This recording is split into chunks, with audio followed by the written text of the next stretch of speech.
নমস্কার, কলকাতা টিভির পর্দায় আপনাদের সকলকে স্বাগত জানাচ্ছি। সঙ্গে রয়েছি আমি তনুকা। বিজেপির নতুন টিমে বড় চমক, বিজেপির জাতীয় সংগঠনে বড়সড় রদবদল।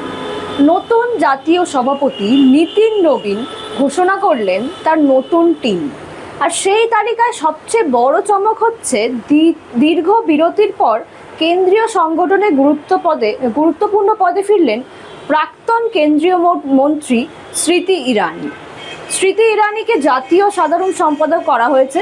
2024 সালের লোকসভা নির্বাচনে অমেঠিতে পরাজয়ের পর তিনি সক্রিয় সাংগঠনিক দায়িত্বে ছিলেন না। ফের বিজেপির কেন্দ্রীয় নেতৃত্বে গুরুত্বপূর্ণ ভূমিকা পেলেন তিনি। নতুন টিমে শুধু স্মৃতি ইরানির প্রত্যাবর্তন নয়, বিশেষ গুরুত্ব পেয়েছে মহিলা প্রতিনিধিত্ব। 13 জনের জাতীয় সহসভাপতির মধ্যে 6 জনই মহিলা। এছাড়াও জাতীয় সম্পাদক পদেও একাধিক মহিলাকে জায়গা দেওয়া হয়েছে। বিজেপি স্পষ্ট বার্তা দিয়েছে, সংগঠনে মহিলাদের অংশগ্রহণ আরও বাড়াতে চায় দল। পশ্চিমবঙ্গের জন্য রয়েছে বড় সুখবর, বাংলায় মধুচন্দ্রা করকেও জাতীয় সভাপতি করা হয়েছে। আগামী দিনের রাজনৈতিক লড়াইয়ে বাংলাকে বিশেষ গুরুত্ব দিচ্ছে বিজেপি। এই সিদ্ধান্তে তার ইঙ্গিতই মিলেছে।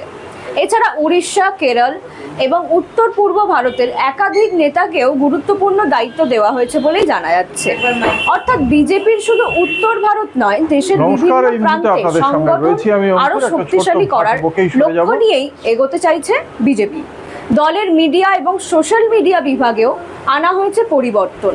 নতুন দায়িত্ব পেয়েছেন একাধিক নেতা। অন্যদিকে বিজেপির জাতীয় সাধারণ সম্পাদক অর্থাৎ সংগঠন হিসেবে বিএল সন্তোষ নিজের পদে বহাল রয়েছেন।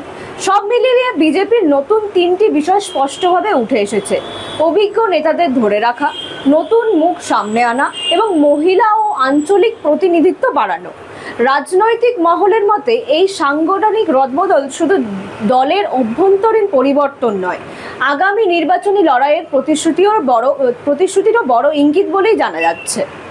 স্মৃতি ইরানির প্রত্যাবর্তন, বাংলার প্রতিনিধিত্ব বৃদ্ধি এবং মহিলাদের বাড়তি গুরুত্ব, এই 3টি বিষয়ই এখন বিজেপির নতুন জাতীয় টিমের সবচেয়ে বড় আলোচনার কেন্দ্র।